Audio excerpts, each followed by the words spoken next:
primer lugar os presento a Loreto Ares, que junto a Sara Pedraz, que aunque la presentación la va a hacer Loreto, van a reflexionar acerca de producción, embodiment y representación de nuevas masculinidades en el arte contemporáneo feminista español, el caso de Cabello Carceller. Loreto Ares es doctoranda de la Universidad Carlos III aquí en Madrid y es especialista, se está especializando en cine palestino desde una perspectiva queer. Y Sara Pedraz es doctoranda en la Universidad Autónoma también aquí en Madrid y juntas trabajan sobre representación de las sexualidades en diferentes formatos y cosas tan diversas como la pornografía o el videoarte. Y así más, Loreto. Pues muchas gracias. Efectivamente, primero quería disculpar a mi compañera Sara, que ambas, aparte de investigadoras precariamente, también tenemos otros trabajos precariamente cuando podemos, entonces no puede estar aquí, que le había gustado mucho. Este trabajo forma parte de esa investigación inacabada e inacabable sobre la representación de diferentes géneros, cuerpos, sexualidades en diferentes formatos, como ha dicho, desde la pornografía hasta el videoarte. En este caso, concretamente será sobre fotografía, porque será un caso de estudio muy concreto de Cabello Carceller. El marco teórico del que partimos, imagino que hemos trabajado la mayoría de nosotras, desde el género performativo de Butler como reiteración estilizada de actos,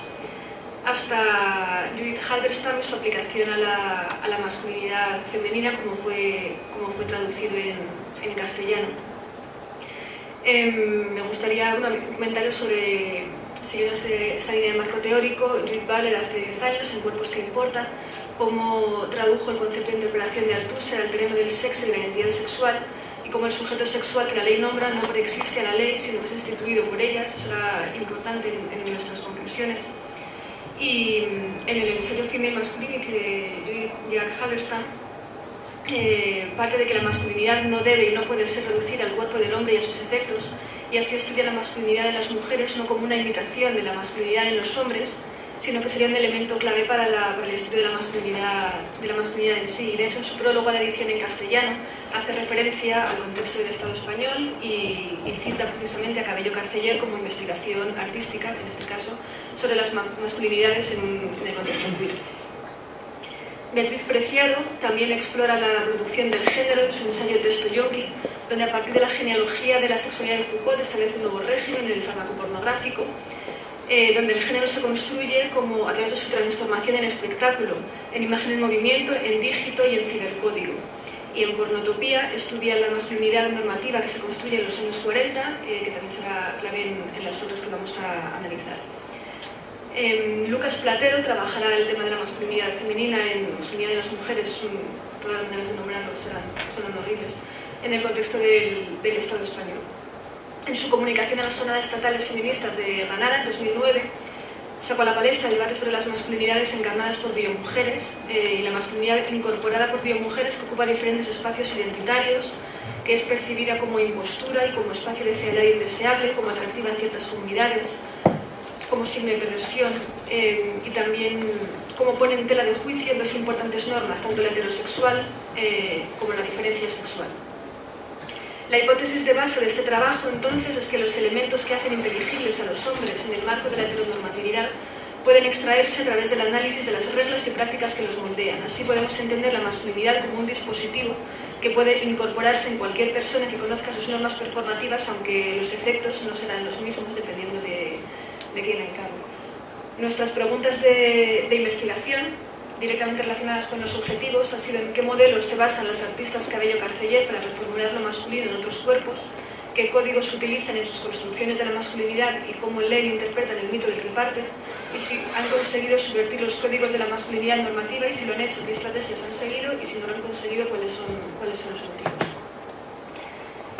La metodología que hemos seguido ha sido partir de la teoría de los polisistemas de Zohar, de la Escuela Semítica de Tel Aviv, y esta teoría propone entender los hechos discursivos a través de diferentes constructos llamados sistemas mediante una lógica de posiciones binarias, que aunque suene muy binarista y estructuralista, en realidad es mucho más interseccional y más dinámico de lo que parece, y cómo existen productos, tanto los sistemas de partida como los sistemas de llegada, canónicos y no canónicos, el centro y la periferia, actividades primarias y secundarias. En el caso de estudio que vamos a trabajar, ahora veremos cómo será fácil identificar cuáles son los mitos, los sistemas de partida y cuáles serán los que se basen las artistas y cuáles serán los sistemas de llegada que serán sus obras, que en este caso son fotografías. La obra de Elena Cabello y de Ana Carceller puede enmarcarse en la corriente de arte feminista que empezó en los años 90 y que huía del feminismo políticamente correcto o institucionalizado que había protagonizado la década anterior, y curiosamente como en los 80 se encargaron de invisibilizar muchas de las corrientes de la crítica artística feminista en aras de un pacto social falso, por lo que fueron los 90 los que trazaron un puente entre las pioneras, desde Virginia Balcells, Eugenia Grau, Fina Miralles, Ángel Ribé, y una serie de nuevos eventos también que cambiaron el panorama del arte contemporáneo español. La publicación en principios de los 90 del Andrógino Sexuado de Estrella de Diego, la primera exposición que hace un corte con las cuestiones de mujeres por exposiciones feministas como 100% y poco más tarde Territorios Indefinidos. La gestación de nuevos grupos artísticos como Reacción, LSD, otros artistas como Carmen Navarrete, Marina Núñez, Laura Torrado. Desde posiciones estético-ideológicas, solo en último término reconciliables, habría que hablar de los perfiles que mezclan la intervención pública y el activismo político, como el de Precarias en la Deriva. Otros trabajos como los de Alicia Framis, Dora García, Itziar Ocariz y Eulalia Baldosera, o las visiones de Cristina Lucas y Carmela García. Y es en este grupo el que mezcla la política, la intervención y que tiene un carácter queer, un carácter bollo más marcado, donde Cabello Carceller realizan sus obras. En casos de análisis que hemos trabajado otros casos también, pero vamos a centrarnos en este momento en Archivo de las Modelos de 2010, que es una obra que es el registro de 13 personajes de ficción. Cabello Carceller invita a 13 personas que se identifican como mujeres a escoger a un actor en una película que representar. Y el archivo es el registro fotográfico de los personajes y del set en el que ocurre la representación. La decisión de las modelos de a qué actor van a encarnar y en qué película será tomada en una conversación horizontal con las artistas, y sus motivaciones acompañan a las imágenes en el catálogo que hemos manejado, que es el de la exposición que hubo en Gran Canaria, en el Centro Atlántico de Arte Moderno. En un primer momento, nuestra hipótesis era que la obra de Cabello Carceller suponía una subversión de la masculinidad normativa, mediante su incorporación en cuerpos no legitimados para ello, y esta idea se asienta sobre la literatura que define de esta forma el trabajo de Cabello Carceller, y no abandonamos esta hipótesis de que realmente subvierte en la masculinidad hegemónica, pero nos hemos encontrado con que todos los mitos de la masculinidad de los que parten los artistas son ya en sí muy problemáticos sin necesidad del trabajo posterior de Cabello Carceller.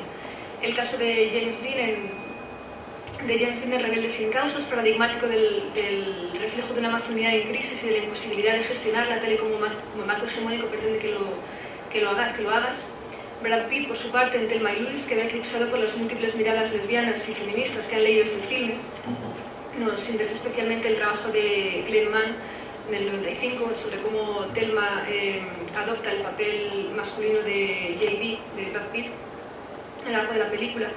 El caso de Marlon Brando en Salvaje nos interesa también por la diferencia entre esta forma de masculinidad y la de James Dean en una película coetánea.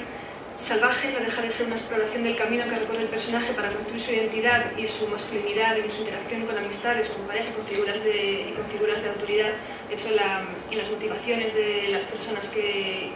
los representan en las obras de Cabello Carceller, Antu, la mujer que performa Marlon Brando, habla de su interés por esta figura, por extremadamente femenina y masculina a la vez. En el caso de Bowie, de David Bowie, bueno, es en sí un artista paradigmático por su androginia deliberadamente construida, y Dani Zuko, Travolta en Gris, ha sido leído literalmente como Cam, y Lisa, la modelo que le interpretó en la obra, en sus motivaciones, dice que es un personaje interpretado con tanta masculinidad que resulta absolutamente extravagante y queer. Su performance es simultáneamente fuerte, sexy, femenina y subversiva. El caso de Van Diesel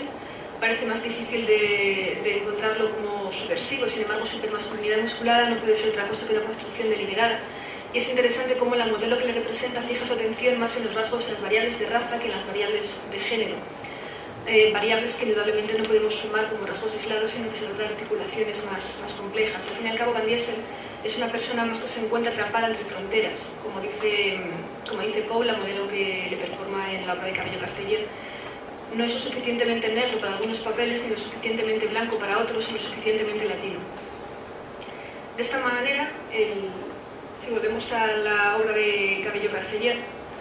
en el punto de partida de la investigación presentábamos diferentes variables para comparar los dos sistemas,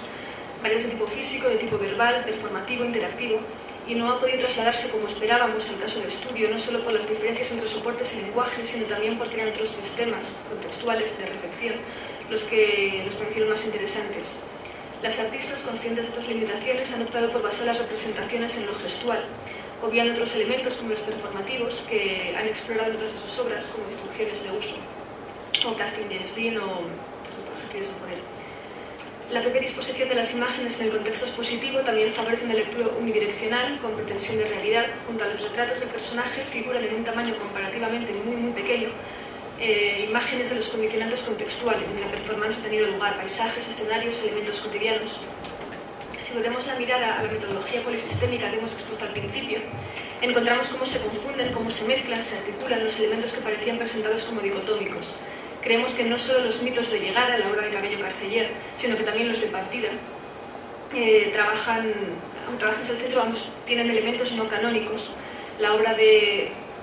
partida trabaja desde el centro hegemónico,